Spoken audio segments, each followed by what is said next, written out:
महंगी महंगी paintings, suit boot पहने लोग। यह सब देख अभय की आंखें चमक गई थी। सर प्लीज बताइए, मैं आपकी कैसे मदद कर सकती हूँ?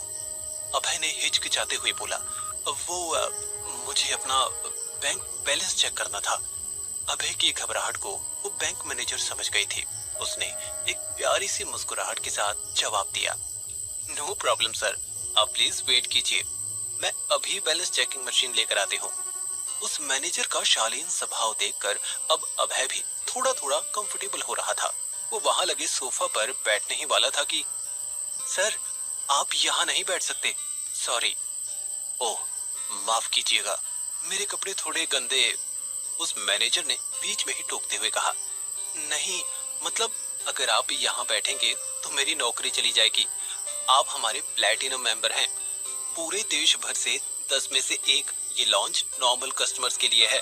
आप उस तरफ वीवीआईपी लॉन्च में बैठिए, मैं आती हूँ। उसने अभय को वीवीआईपी लॉन्च का रास्ता दिखाया।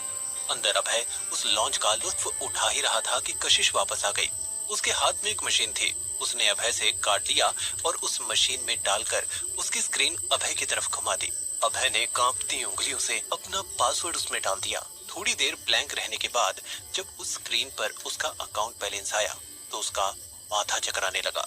1000 करोड़, ये सच नहीं हो सकता। अभय की बात सुन जब कशिश ने उस स्क्रीन को अपनी तरफ घुमाया तो वो जोर से हंस पड़ी। यस सर, आपके अकाउंट में 1000 करोड़ रुपए हैं। अभय को ना तो अपनी आंखों पर यकीन हो रहा था और ना ही अपने कानों पर। उसने एक घूंट में पानी का पूरा गिलास पी लिया। थोड़ी देर में जब उसके होश ठिकाने आए तो उसने कशिश से कहा, मुझे अभी 20 लाख रुपए चाहिए, मेरे दूसरे अकाउंट में हो जाएगा ना? बिल्कुल सर, ज्यादा से ज्यादा आधे घंटे में ये काम हो जाएगा। ठीक है, तो मैं अभी चलता हूँ और आपको अपनी अकाउंट डिटेल्स दे देता हूँ। अभय वहाँ से अपनी डिटेल्स देकर निकल ही रहा था कि कशिश ने उसे रोक लिया। सर, ये है मेरा कार्ड, कभी भी कोई भी काम हो मुझे बताइएगा। मैं अपना नंबर सिर्फ प्लैटिनम मेंबर्स को ही देती हूँ। हमारा बैंक अपने सबसे प्रीमियम कस्टमर्स के सारे कामों में मदद करता है। अभय वो कार्ड लेकर बैंक से बाहर आ गया। उसको अभी भी यकीन नहीं हो रहा था कि उसकी जिंदगी इस कदर पलट गई थी। यहाँ उसके पास रोटी खाने के पैसे नहीं थे। एक झटके में उसके पास इतनी दौलत थी कि आधा शहर खरीद ले, 5 सूर्य खरीद ले। लेकिन उसके मन में साथ ही एक और तूफान भी चल रहा था। मतलब वो लड़की सच कह रही थी, मैं सच में पहले कोई दूसरा अभय ही था। लेकिन आखिर कौन, क्या है मेरी सच्चाई? ना जाने कब मुझे इन सवालों के जवाब मिलेंगे। पर अभी सबसे पहले वक्त है ये कंस्ट्रक्शन सुपरवाइजर की नौकरी छोड़ना। बैंक से अभय सीधा उस कंस्ट्रक्शन साइट पर पहुंचा। हर दिन की तरह उस दिन भी शंकर सबसे बेईमानी कर उनके पैसे काट रहा था। लेकिन साहब, 100 रुपए कम है। उस दिन तो यहाँ के सुपरवाइजर अभय ने बचा लिया था तुझे, लेकिन आज तुझे कोई नहीं बचा पाएगा, समझा? और है कहाँ वो लाट साहब? सुबह से गायब है। यहाँ हूँ मैं। और मेरी पगार की बात छोड़िए, मनोज को उसके पूरे पैसे मिलने चाहिए। अभय ने शंकर के सामने आते हुए कहा। उसे देख शंकर ने अपनी आंखें और सिकोड़ ली। वो पहले ही अभय पर भड़का हुआ था और उसने अब ऐसी बात कर हालात को और बिगाड़ दिया था। तू खुद को समझता क्या है? तू भी इन्हीं मजदूरों की तरह गंदी नाली का कीड़ा है। जा, नहीं देता पैसे, बिल्कुल नहीं देता, और तुझे आज से काम भी नहीं दूंगा। उखाड़ ले जो उखाड़ना है। शंकर को लगा था कि इन सब बातों से अभय डर जाएगा, पर आज तक वो डरता आया भी था।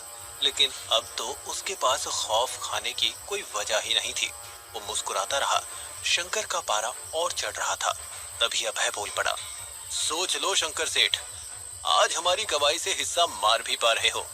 मनोज को उसके पैसे दे दो और बचा लो अपनी जिंदगी। अबे छुछुंदर, अपने इस शरीर का घमंड है ना तुझे, पर कोई बात नहीं, तेरी हेकड़ी मैं अभी निकालता हूँ।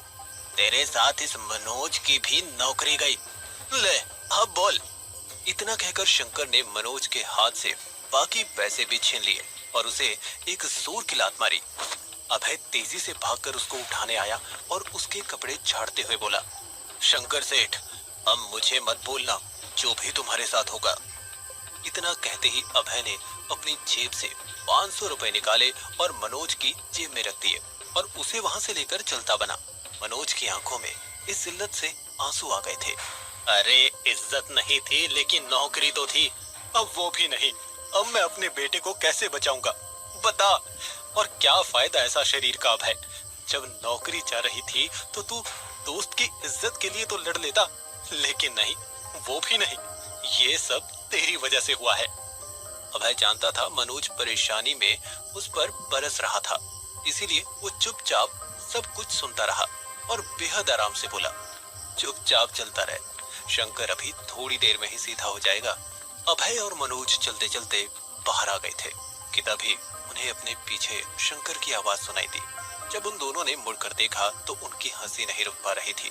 मोटा सा शंकर कैसे गैंडे की तरह भागते हुए उनकी तरफ आ रहा था। उसका मोटा पेट भागते हुए ऊपर नीचे हो रहा था। वो हाफता हाफता उनके पास गया और सीधा पैरों में गिर पड़ा। मुझे माफ कर दो अभय, मैं आज के बाद किसी भी मजदूर का पैसा नहीं खाऊंगा, माँ कसम। ये लो तुम दोनों के पैसे। शंकर ने उन दोनों को कुल मिलाकर 10,000 रुपए दे दिए। जहाँ एक तरफ अभय के चेहरे पर टेढ़ी मुस्कुराहट थी, उधर मनोज के कुछ भी समझ में नहीं आ रहा था कि वहाँ आखिर हो क्या रहा था। हम दोनों के 7,000 बनते हैं, इतना कहकर अभय ने बाकी 3,000 रुपए शंकर की जेब में डाल दिए। मुझे माफ कर दो अभय और मनोज, मैं हाथ जोड़ता हूँ, बहुत बड़ी गलती हो गई मुझसे। मैं अब किसी के भी साथ ऐसा नहीं करूँगा, मुझे अपना सबक मिल गया है। इतना कहते ही शंकर वहां से आंख नीचे करके निकल गया।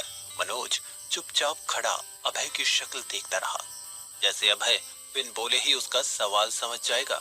कोई जवाब ना आता देख मनोज ने पूछ ही लिया, आखिर ऐसा क्या किया तूने कि शंकर जैसा आदमी हमसे माफी मांग रहा था, और तो और पूरा बकाया भी वापस कर दिया, और अचानक तूने नौकरी छोड़ दी। बोल अभय, क्या हुआ है। अभय से अब और ये राज मन में दबाया नहीं जा रहा था। मनोज के सवाल से परेशान होकर वो अपना सच बताने ही वाला था कि मनोज का फोन बज उठा।